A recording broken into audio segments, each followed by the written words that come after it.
Assalamualaikum warahmatullahi wabarakatuh. Selamat siang, kembali lagi dalam pembelajaran ekonomi. Nah, pastinya untuk hari ini pasti lebih semangat karena sebelumnya sudah libur panjang. Walaupun kita di rumah, tapi bukan kadang sih, pasti kita mumet sama tugas. Gak apa-apa lah. Apapun itu kita jalani, mudah-mudahan pandemi ini cepat berakhir dan kita bisa belajar seperti biasa lagi. Pada pertemuan hari ini, kita masih melanjutkan materi bab 4 mengenai keseimbangan dan struktur pasar. Nah, tepatnya kita masih mendalami tentang keseimbangannya. Pada pertemuan kali ini, kita akan membahas pertama, kurva dan hukum permintaan dan penawaran. Yang kedua, pergerakan di sepanjang kurva dan pergeseran kurva permintaan dan penawaran. Yang ketiga, proses terbentuknya harga keseimbangan. Jadi pada hari ini kita istilahnya bakal ngulibek lah, cek Sunda nama. Bakal fokus di kurva. Dan juga pada PPT kali ini Bapak, ialah mohon maaf untuk PPT-nya geblek tempe. Jadi banyak tulisan, sedikit sekali gambar, hanya ada kurva. Oke, kita mulai. Pembahasan pertama mengenai kurva dan hukum permintaan dan penawaran. Yang akan kita bahas dulu adalah kurvanya, kurva permintaan. Nah, dalam kurva ini kita tahu banyak sekali yang mempengaruhinya. Dari apa? Dari faktor-faktornya seperti harga, terus barang substitusi, barang komplementer, belum lagi pendapatan si konsumen, itu sangat mempengaruhi kurva tersebut. Nah, tapi dalam kurva ini biasanya analisis, jadi yang menganalisisnya itu memisahkan faktor-faktor tersebut. Jadi fokus dulu ke satu faktor. Nah, kita di sini ini akan membuat kurvanya fokus kepada faktor harga. Jadi, faktor lain selain harga itu dianggap tetap. Nah, kita langsung ke contohnya saja supaya lebih paham. Jadi, contoh kuantitas permintaan anak terhadap jeruk selama 1 bulan pada harga antara 1.000 sampai 5.000 per kilogram. Jadi, semakin tinggi harga jeruk, kuantitas yang diminta anak itu semakin sedikit, tapi semakin murah harga jeruk, lihat ya, 1.000, kuantitasnya semakin banyak, 5.000. Nah, kalau dilihat dari kurvanya, lihat ya, saat harganya 5.000, kuantitas yang diminta anak itu cuma 10 kilo. Tapi saat harganya murah, misal anjloklah jadi 1.000, itu kuantitas yang diminta anak makin banyak, jadi 50 kilo. Ini sesuai dengan hukum permintaan. Nah, terus garis kurvanya ini atau kemiringannya, kalau kurva permintaan itu memiliki kemiringan negatif. Kenapa negatif? Karena bergeraknya dari sisi kiri itu yang ini, titik A, semakin ke kanan, itu istilahnya semakin ke bawah. Nah, ini kemiringan negatif namanya. Yang kedua, ada kurva penawaran. Nah, dalam kurva ini juga, faktor-faktor lain selain harga dianggap tetap. Jadi, kita menghitung kurvanya berdasarkan harga. Nah, contoh kuantitas penawaran jeruk dari toko buah segar selama 1 bulan pada harga antara 1.000 sampai 5.000 per kilogram. Nah, kalau kita lihat ini tabelnya, ini kurvanya dikasih garis supaya lebih jelas ya. Dalam kurva ini kita bisa membaca semakin tinggi harga jeruk, maka semakin banyak juga kuantitas yang ditawarkan. Begitupun sebaliknya. Semakin rendah harga jeruk, kuantitasnya pun semakin rendah. Contoh, saat harga jeruk 1.000, kuantitas yang ditawarkannya 20. Saat naik, harganya jadi 2.000, kuantitasnya juga naik. Jadi 30 kilo, begitu. Nah, dalam kurva ini, kurvanya memiliki kemiringan positif. Kenapa positif? Karena kurva ini bergerak dari kiri ke kanannya itu semakin ke atas. Karena kalau permintaan dari kiri ke kanan semakin ke bawah, kalau ini semakin ke atas. Jadi memiliki kemiringan positif. Oke, kita masuk ke pembahasan kedua mengenai pergeseran di sepanjang kurva dan pergeseran kurva permintaan dan penawaran. Setelah kita mengenal kurvanya, sekarang kita mengenal pergeserannya. Yang pertama, pergeseran kurva permintaan. Kurva permintaan dapat bergeser, baik itu ke atas ataupun ke bawah. Ini tergantung kenaikan atau menurunnya harga. Contoh, ini pusatnya ada di titik L ya. Pusatnya di titik L. Yang pertama, misalkan ada kenaikan harga. Kalau ada kenaikan harga dari 5.000 ke 6.000, otomatis kuantitasnya juga akan berubah dari 20 ke 10, artinya berkurang. Terus titik korespondensinya juga, ini ya, titik korespondensi itu bergeser ke atas. Dari titik L ke titik K. Terus misalkan kalau ada penurunan seperti apa? Kalau ada penurunan harga di titik L ya, dari 5.000 ke 4.000, otomatis kuantitasnya berubah. Jadi bertambah dari 20 ke 30. Artinya, titik korespondensi dari L itu juga berubah, menurun ke M, seperti itu. Dalam pergeseran kurva permintaan ini, baik ke atas ataupun ke bawah, ini hanya dipengaruhi oleh harga. Jadi, faktor-faktor selain harga seperti pendapatan, barang substitusi itu dianggap tetap atau tidak ada perubahan. Yang kedua, pergeseran kurva permintaan. Nah, permintaan terhadap suatu barang tidak hanya dipengaruhi oleh harga, tetapi ada banyak faktor lain yang dapat mempengaruhi kuantitas permintaan barang dan jasa. Misal nih, terjadi kenaikan. Nah, di sini ya, terjadi peningkatan permintaan kuantitas jeruk padahal harganya tetap. Hal ini bisa terjadi karena meningkatnya pendapatan atau misalkan meningkatnya jumlah penduduk. Kalau dicontohkan dalam tabel dan kurva, ini seperti ini. Ini perhatikan kurvanya dulu. Di kurvanya, ini saat harga 6.000, kuantitasnya yang diminta adalah 50. Tapi terjadi perubahan, walaupun harganya tetap 6.000. Misal, harganya 6.000, terjadi perubahan kuantitasnya menjadi 70 kg. Misalkan karena masyarakat pendapatannya naik. Nah, ini ya kalau lebih lengkapnya di sini. Nah, sekarang dimisalkan nih, kan tadi terjadinya kenaikan walaupun harga tetap. Sekarang dimisalkan terjadi penurunan meskipun harganya tetap. Nah, ini bisa dipengaruhi faktor-faktor lain. Jadi harga itu dianggap tetap, tapi faktor lain berubah. Misalkan jumlah penduduknya berkurang secara drastis nih. Atau misalkan pendapatan masyarakatnya menurun tiba-tiba gitu kan. Nah, kalau digambarkan dalam kurva ini seperti ini. Jadi saat harga jeruk 6.000 misalkan, pada awalnya permintaannya 50 kilo. Akan tetapi berubah, harganya tetap 6.000, permintaan berubah jadi 30 kilo. Nah, ini menyebabkan titik ini, titik A, D1 bergeser ke D2.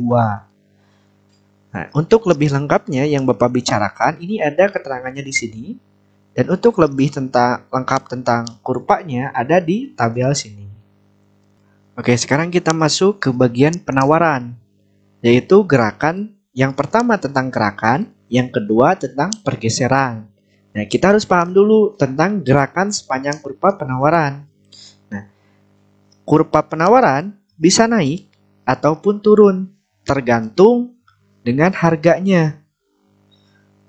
Contoh nih, pada saat harga P, jumlah barang yang ditawarkannya itu Q. Titik tengahnya atau antara P dan Q ini berada pada titik L. Misalkan harganya naik dari P berubah ke P1, maka penawaran barangnya pun juga berubah dari titik Q ke titik Q1. Dan titik temu antara P1 dan Q1 berada pada K. Artinya apa? Saat terjadi kenaikan harga, kurvanya bergeser ke kanan ataupun ke atas. Ini ya. Nah, terus misalkan bagaimana kalau terjadi penurunan? Kalau terjadi penurunan, misal dari harga P berubah ke P2 nih, turun. Sini nih. Nah, dari P ke P2 turun. Maka jumlah barang atau kuantitas barangnya pun berubah dari Q ke Q2. Dan titik temu antara P2 dan Q2 itu berada pada titik M. Nah, ini ya, pada titik M. Pada keadaan ini, kurva penawaran akan bergerak ke bawah atau ke kiri. Oke, setelah tadi ke pergerakannya antara ke kiri atau ke kanan, sekarang kita ke pergeserannya, yaitu mengenai pergeseran kurva penawaran. Nah, kurva penawaran dapat bergeser karena faktor selain harga. Misalnya ada subsidi atau pajak, atau misalkan terjadi perubahan pada biaya produksi. Juga bisa terjadi karena ditemukannya teknologi baru. Misal nih terjadi peningkatan kuantitas yang ditawarkan. Nah, padahal harga jeruknya tetap. Hal ini kemungkinan dipengaruhi oleh meningkatnya jumlah petani atau ditemukannya teknologi baru. Dalam kurvanya, jadi pada awalnya saat harga 6.000, penawarannya adalah 50 kg. Terus ada perubahan. Harganya tetap 6.000. Berubahnya apa? Kuantitasnya dari 50 kg menjadi 70 kg. Sehingga kurvanya mengalami pergeseran dari S1 ke S2. Jadi yang ininya istilahnya dihapus. Jadi cuma garis ini aja S2. Seperti itu. Misal terjadi penurunan kuantitas yang ditawarkan. Nah, penawaran jeruk juga bisa mengalami penurunan meskipun harganya tetap. Hal ini bisa diakibatkan misalkan jumlah petani jeruk berkurang, atau misalkan terjadi hama penyakit, ataupun meningkatnya biaya pemeliharaan, sehingga produsen atau petani mengurangi produktivitasnya atau produksinya. Dalam kurvanya, misal pada awalnya pada saat harga 6.000, penawarannya ada 50. Misalkan ada wabah nih, sehingga petani gagal panen, sehingga yang ditawarkannya sedikit. Maka kurvanya bergeser dari 6.000 ke 50 kilo menjadi harga 6.000 ke 30 kilo. Hal ini menyebabkan garis kurvanya bergeser dari S1 ke S2. Proses terbentuknya harga keseimbangan. Nah, yang harus kita tahu dulu itu apa sih harga keseimbangan gitu kan. Kalau diilustrasikan di pasar, ini setiap jual beli, biasanya si produsen atau si penjual ingin menjual dengan harga setinggi-tingginya, sedangkan si konsumen itu ingin membeli dengan harga semurah-murahnya. Nah, biasanya terjadi tawar-menawar. Dalam tawar-menawar ini biasanya tercipta harga keseimbangan. Nah, harga keseimbangan ini atau biasa disebut equilibrium price adalah tinggi rendahnya tingkat harga yang terjadi atas kesepakatan antara produsen dan konsumen. Pada harga keseimbangan inilah produsen atau si penjual bersedia melepaskan barangnya, sedangkan si konsumen dia bersedia membayar untuk barang tersebut. Kalau digambarkan dalam kurva, harga keseimbangan ini adalah titik temu antara kurva penawaran dan kurva permintaan saat keduanya dibuat dalam satu kurva ini. Nah, di tengahnya atau titik temu ini disebut titik E ya. Inilah merupakan harga keseimbangan atau harga kesepakatan antara si penjual dan pembeli. Pembentukan harga keseimbangan. Keseimbangan adalah kombinasi harga dan kuantitas di mana kuantitas yang diminta atau ini nih dari demand dan yang ditawarkan dari supply itu sama besarnya. Kalau secara matematis untuk mengetahui keseimbangan harga perlu ditentukan dua persamaan, yaitu persamaan permintaan dan persamaan penawaran. Jadi, keseimbangan pasar ini tercipta apabila kuantitas dan harga yang diminta sama dengan kuantitas dan harga yang ditawarkan. Nah, kalau kita gambarkan langsung dalam tabel dan kurva akan seperti ini. Pertama, kita lihat dulu tabelnya. Dalam tabel ini langsung disatukan antara jumlah permintaan dan jumlah penawaran. Sedangkan untuk harganya itu sama. Contoh yang pertama ya, saat harga 1.500 permintaannya 6.000, sedangkan penawarannya 1.000. Kalau kita langsung gambarkan dalam kurva itu seperti ini kalau digambar lengkapnya. Jadi garis permintaan dan penawaran disatukan dalam satu kurva. Maka titik tengahnya merupakan harga keseimbangan atau titik potong antara keduanya. Kalau kita lihat tabel ini, titik keseimbangannya ada pada saat harga 2.500 dan penawarannya 4.000. Nah, kalau di tabelnya yang ini nih, yang tengah. Nah, ini merupakan harga keseimbangan. Setelah ada harga keseimbangan tadi, seperti kurvanya yang garis X, nah bisa jadi ada perubahan. Misalkan, pergeseran kurva penawaran. Jadi, kurva penawarannya bergeser, sedangkan kurva permintaannya tetap. Hal ini akan menyebabkan si harga keseimbangannya berubah. Nah, langsung ke contoh kasus nih, supaya mudah dipahami. Misal, ditemukan teknologi baru dalam produksi sehingga produsen dapat membuat produk lebih banyak dengan biaya yang sama sehingga penawaran terhadap produk A meningkat. Contohnya misalkan produknya beras lah. Misalkan kan awalnya pakai kambing, terus ada mesin. Nah, sehingga si menanam berasnya meningkat karena kan waktunya lebih cepat kalau menggunakan mesin. Nah, dalam kurvanya, kalau dijelaskan segi kurva, ini seperti ini. Yang pertama akan berubah, ini garis S-nya atau garis penawaran. Dari awalnya S berubah ke S1. Diakibatkan apa? Meningkatnya jumlah penawaran. Yang ini nih, dari Q ke Q1. Sehingga ininya juga bergeser dari S ke S1. Selanjutnya, kenaikan penawaran mengakibatkan keseimbangan berubah. Dari E ke E1 sehingga menyebabkan harganya turun dari P ke P1.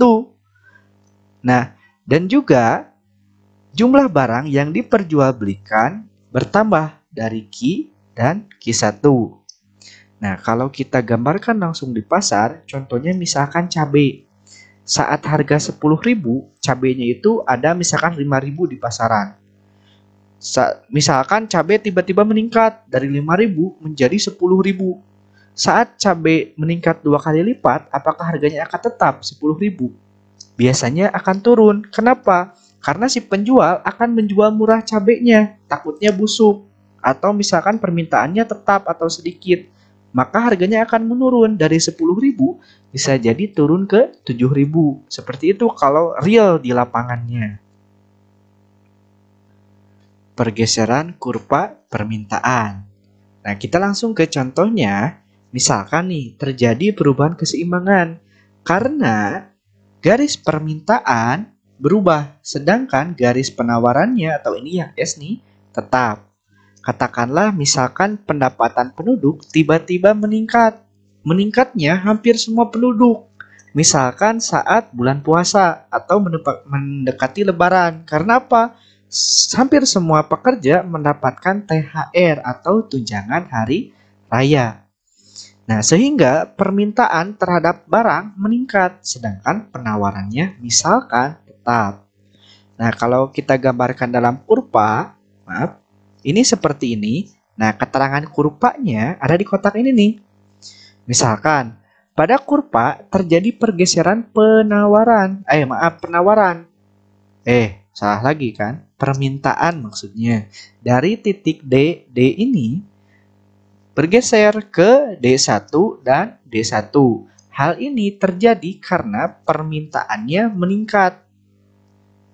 Nah, selanjutnya perubahan tersebut mengakibatkan harga naik dari P ke P1 dan juga jumlah barang yang ditawarkannya naik dari Q ke Q1. Hal ini menyebabkan harga keseimbangan berubah dari E ke E1. Nah, kalau dicontohkan dalam real kehidupannya itu saat mendekati lebaran. Karena kan pendapatan banyak nih, permintaan meningkat. Kalau permintaan meningkat, otomatis si produsen akan berusaha mengimbangi permintaan tersebut. Jadi yang biasanya buat cuma 1.000 per hari, berusaha untuk buat 2.000. Nah, biasanya saat mendekati Lebaran, saat banyak permintaan, banyak barang, harga barang ikut naik. Nah, real kan? Misalkan harga daging ayam yang tadinya 32.000 sekilo naik jadi 40.000. Lebih ekstrim lagi harga daging sapi yang tadinya 80.000 1 kilo. Nah, harganya naik menjadi 150.000 per kilo gitu. Kalau misalkan dalam kehidupan sehari-hari. Kita kan sudah membahas mengenai pergeseran kurva, baik itu permintaan atau penawaran. Jadi misalkan di saat permintaan bergeser, penawaran tetap. Ataupun saat kurva penawaran bergeser, permintaannya tetap. Nah, sekarang bagaimana kalau yang bergesernya keduanya secara bersamaan? Nah, pergeseran kurva permintaan dan penawaran secara bersamaan terjadi ketika permintaan dan penawaran sama-sama mengalami penurunan atau peningkatan. Nah, akan tetapi bisa juga terjadi permintaan berkurang dan penawaran bertambah, atau permintaan bertambah dan penawaran berkurang.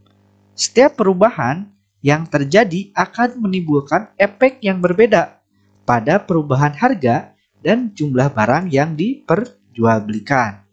Kita gambarkan nih, dalam gambar kurva ini, permintaan dan penawarannya sama-sama meningkat. Di gambar ini nih, sama-sama meningkat.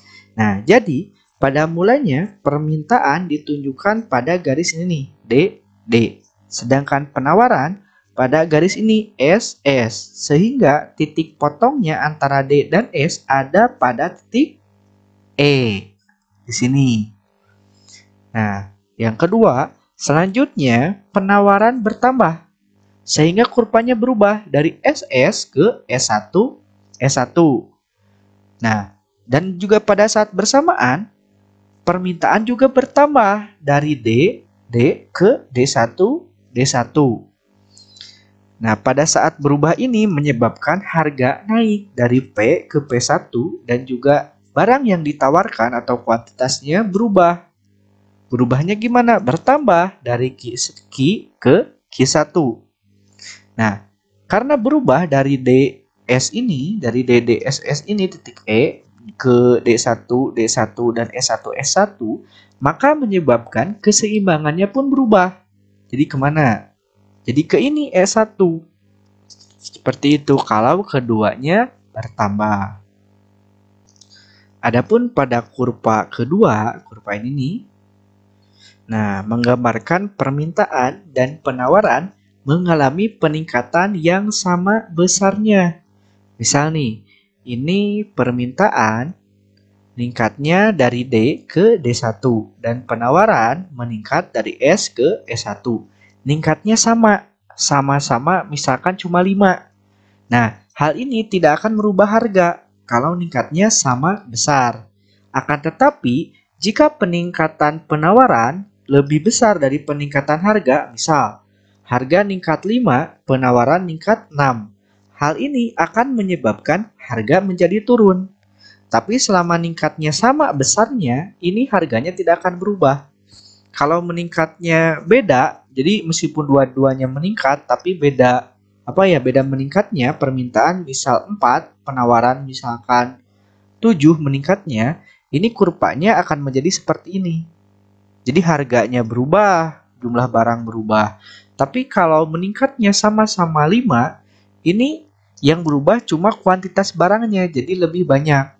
Akan tetapi harganya tetap meskipun titik potongnya atau harga keseimbangannya berubah dari E ke E1, tapi harganya tidak berubah.